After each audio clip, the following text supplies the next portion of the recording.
Okay, picture this. A day of just absolute total financial panic. A complete bloodbath on the stock market. Now imagine that happening at the exact same moment that the biggest names in business are pledging hundreds of billions of dollars to build a brand new AI-powered reality. Well, that day, it just happened. And it paints this incredible picture of a nation at a massive turning point. So let's break it down. Right. So the day was February 19th, 2026. And really, it just perfectly captured this idea of a nation at a crossroads. You've got one foot in a super volatile, kind of uncertain present, and the other stepping like really boldly into a future completely transformed by technology. The headlines from this one single day, they tell two completely different stories. I mean, the scale of this contradiction is just staggering. On one side, you have the Sensex, India's main stock index, absolutely tanking, wiping out a colossal amount of investor wealth. But then, on the other side, you have the India AI Impact Summit happening in New Delhi, where corporate leaders are making investment pledges so huge, they're almost hard to wrap your head around. So, which one was the real story of the day? The panic or the promise? Well, to understand that, we have to look past the day-to-day market noise and really focus on the grand vision that was being laid out at that summit. You see, this wasn't just another tech conference. This was about charting a whole new course for India. It's about moving from just being a user of technology to being a creator, a builder, and an exporter of intelligence itself. And the core philosophy driving this whole ambition is captured right here in the summit's theme: welfare for all, happiness of all. Now, right away, that frames India's approach to AI so differently, doesn't it? It's not just some cold race for technological dominance. It's being presented as a human-centric mission to build tools that benefit everyone, especially developing nations in the global south. This quote from Gautam Adani, it just nails the sentiment perfectly. It's a declaration of intent. The goal here is sovereignty in the age of intelligence, the ability to actually shape the technology that's going to shape the world, instead of just being shaped by it. And this brings us to the real centerpiece of the summit, which is India's answer to that incredibly complex question of how we govern AI. Prime Minister Narendra Modi unveiled a new framework, a kind of guiding doctrine for this new era. It's called the MANAV Vision. So, Manav, it literally means human in Hindi, and honestly, that tells you everything you need to know about its core principle.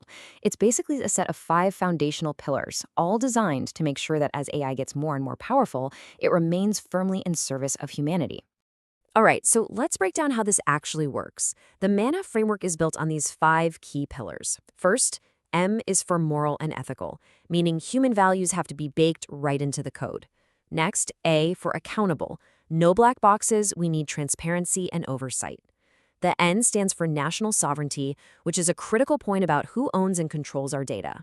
The second A is for accessible and inclusive, making sure AI benefits everybody, not just a select few.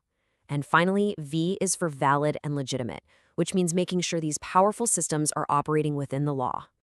And this just reinforces that larger goal. The MANAV framework isn't just for India. It's being put forward as a potential blueprint for the whole world, especially for other developing nations. The big idea is to make sure this AI revolution doesn't create a new digital divide, but instead becomes a great equalizer. Now, a vision is one thing, but actually building it, that's another beast entirely. A truly human-centric AI needs a massive, sovereign, physical infrastructure. And that's where those eye-watering investment numbers we talked about earlier come right back into play. First up, Reliance Industries, a pledge of 10 lakh crore rupees. We're talking about $120 billion over the next 7 years. To put that into perspective, that's more than the entire annual GDP of a lot of countries. And notice the language they use: patient, nation-building capital. This isn't some short-term bet, it's a foundational commitment to India's whole AI future. And they're not alone. The Adani Group committed a staggering $100 billion by 2035. And their focus? Creating a massive 5-gigawatt data center platform. But here's the crucial part. It's going to be powered by green renewable energy. So they're tackling 2 of the biggest challenges of the AI era: compute power and energy consumption, all at the same time. So what is all this money actually building? Well, it really comes down to these 3 pillars. First, gigawatt-scale data centers to handle the massive processing demands. Second, integrating all of that with green energy to make it sustainable. And third, a nationwide edge compute layer, which just means bringing AI processing closer to users everywhere, making it faster and more accessible for every single citizen. So why does any of this matter outside of India? Because right now, the whole world is debating the fundamental direction of artificial intelligence. Who's going to control it, who's going to profit from it, and who's going to be left behind. India is putting a really powerful alternative vision on the table. Mukesh Ambani framed this choice perfectly. He said the world is at a fork in the road. One path leads to a future where AI is scarce, it's expensive, and it's controlled by just a few. But the other path, the one India is trying to build, leads to a future of affordable, accessible AI for everyone. And that choice, that's really the central question of our time. Which brings us right back to that chaotic day, February 19th. That market crash and the AI summit, they weren't two separate stories. No, they were two sides of the very same coin. The incredible promise and the profound disruption of this technological shift, all happening at once. And so it all comes down to this.